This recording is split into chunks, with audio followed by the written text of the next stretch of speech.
G'day, Paul from Small Crown Productions here. Welcome to the channel. Recently, a friend of mine named Imogen reached out to me asking if I could give her a few tips on her audition monologue for Romeo and Juliet. So she's auditioning for the part of Juliet, but the piece that they've given her to audition with is actually one of Romeo's scenes. This has to be submitted as a self-tape.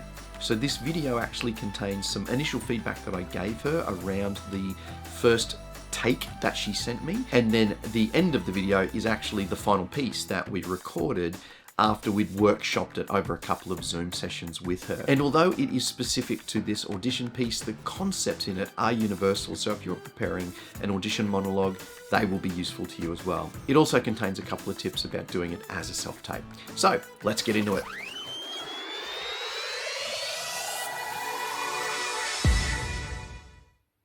Good morrow, cousin. Is the day so young? But new struck 9. Ay me, sad hours seem long. I see. What sadness lengthens Romeo's hours? Not having that, which having makes them short. In love, Out. of love. Out of her favour, where I am in love. Alas, that love, so gentle in his view, should be so tyrannous and rough in proof. Alas, that love, his view is muffled still, should without eyes see pathways to his will. Where shall we dine? Oh me, what fray was here! Yet, tell me not, for I have heard it all. Here is much to do with hate, but more with love.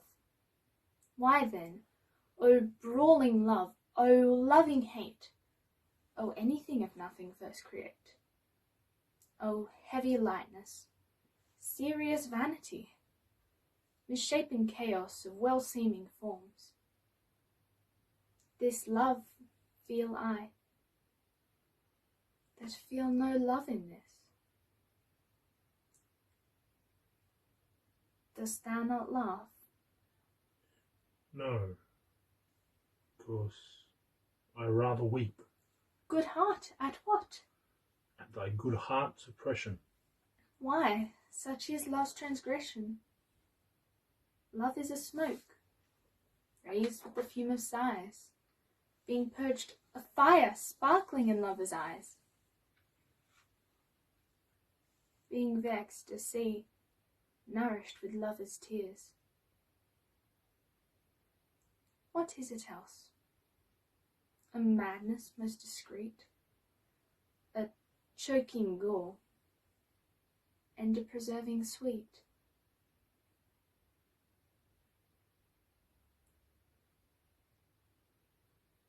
Farewell, my coz. Firstly, congratulations, 2 good takes there. You've got a really good handle on the language, which is excellent. So firstly, just want to congratulate you for that, because you seem really familiar with the text and your ability to deliver it clearly is really good. That's step 1, which is great. And some people can't even get that far. So great job. I think the thing I would say about both of these takes is that as an audition, you want to take your audience still on a bit of an emotional journey, or at least some kind of journey through the scene. If you imagine this character, so obviously you're playing Romeo, in the context of the entire play, there's this big emotional journey and this story that we follow Romeo on. And, you know, there's highs and there's lows and there's love and there's hate and there's fear and there's all of these things that we feel. And you want to create a microcosm of that, like a mini version of that within your audition scene. So what I would suggest is, at the moment, it feels like you're very much kind of sad and in love the whole way through it. But there's a couple of things in this particular scene that you've got here where it can break out of that and give us a different look at a different part of his emotions. And so I would recommend that you have a look through the text, particularly around the beat change, that real focus change when he notices the fight, the environment is like this fight scene that's gone on. Think about when he's talking about the fight as a different emotion, and it snaps him out of this sad and in love, so that we get that emotional shift. And it's like I would even test it, like I'd try it with a real just snap, like it's a holy crap, what the hell happened here? And really take a moment. And however you choose to play that in regards to an emotion, whether it's shock or surprise, because the beautiful thing about this is this war has been going on between these two families for a very long time.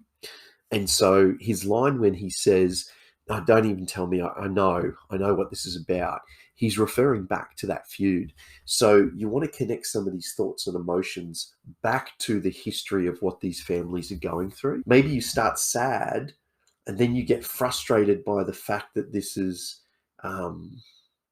happened, this thing's happened, and then maybe you end it a little bit more annoyed than sad, So find a journey that will give us something different, so that we see you in one emotional state at the start and you're in a different emotional state at the end. That's what I mean about that journey. And that will give us just a little bit of a taste of something different within the scene. You've got an eyeline out to the person you're talking to, which is more kind of on this profile side. To help the person watching the audition see more of your face and more of your emotions, put your eye lines on just either side of the camera. So you can have a very distinct eye line here. So for me, I'm using the camera in my laptop. If I use the corners of my laptop as the eye lines, so when I'm talking to Benvolio, it might be here, I, me, sad, in love. And then when that shift happens, use this side, or whichever side you decide, use the other side as the scene that's taken place with the fight scene that's just happened. So that way you can really take all of that in. And I would take all of that in and just take a moment to really look and see the carnage that has happened, the destruction that has happened around this fight. There'll be blood on the streets. There'll be swords on the ground. There'll be torn clothes. There'll be injured people potentially that have been kind of picked up and taken away. So what is the aftermath of that? So think about that and see two or three things. You sort of turn and see, well, there's blood on the street. Why is there a dagger on the ground over there? Whose shirt is that? Oh, I know what this is. And so it gives you that moment to be distracted from your sadness in love by the carnage or the aftermath of the fight. And what I would like to see, you've got a really great mid shot happening. And what I would like to see is two tips that I think would really work well for you. The first is to actually physicalize a little bit more. So if you are feeling mad or sad, where is the tension in your body? Really use tension to kind of show us, the anger or the frustration or whatever. Let's see a little bit more through the body and not just through the face and the text. So give me a full body experience of what you're feeling so that I can see that. And even in a mid shot, I'll see the shoulders change, and drop. I'll see the tension and the release of tension. I'll see the intake of breath and the big sigh. So give me those a little bit bigger. And the other thing that I would think about is look at the verbs, so the doing words that are in the text. And a really great thing that you can do with Shakespeare is what we call play the verbs, which is you give a little bit more emphasis to those verbs because they're active words. And so put a little bit of action into those words. Why then, oh, brawling love? So brawling, really think about someone having a fight when you say brawling, and let that thought affect the way that you say the text. And so brawling is a verb. Oh, brawling love. So really think about the fight and it'll change the way the word comes out. Oh, loving hate. And so this particular speech that he has, where he's talking about love being, a brawling love, contrast, brawling and loving. are different. Loving and hate, opposites. Oh, anything of nothing first create. Oh, heavy lightness. Give me a heavy sound and a heavy body and a light sound and a light body. So think about that particular sort of chunk of text where he's playing those opposites. Actually let us hear and feel those opposites in your voice when you're saying those, and pick up the pace a little. It feels a little draggy, so just give me a little bit more pace, and by that I mean just get through it a bit quicker, respond a little quicker. There's some really great emotions that you've got, so there's ways to trim dialogue. One of it is to trim your sounds. So rather than having long sounds, I can say rather than having long sounds, all those vowel sounds are trimmed and shorter, and it makes the words come out faster. So that saves me time. I can cut the space between my sentences. So rather than saying this sentence and then going into the next sentence, I can say, rather than having this sentence and then going into the next sentence, I can still have that same emotional moment, and it's just faster. I get the breath out faster to help nail that moment. Got a bit of a rhythm and a pace. So even though it's kind of sad and he's a bit sad about it, Shakespeare still has a real pace about it. So don't be afraid to let it speed up a little. Don't go crazy. Good morrow, cousin. Is the day so young? But you struck 9. Ay me, sad hours seem long. I see. What sadness lengthens Romeo's hours? Not having that, which having makes them short. In love? Out. Of love? Out of her favour, where I am in love. Oh, alas, that love, so gentle in his view, should be so tyrannous and rough in proof. Alas, that love, whose view is muffled still, should without eye see pathways to his will. Where shall we dine? Oh me, what fray was here? Yet tell me not, for I've heard it all. There is much to do with hate, but more with love.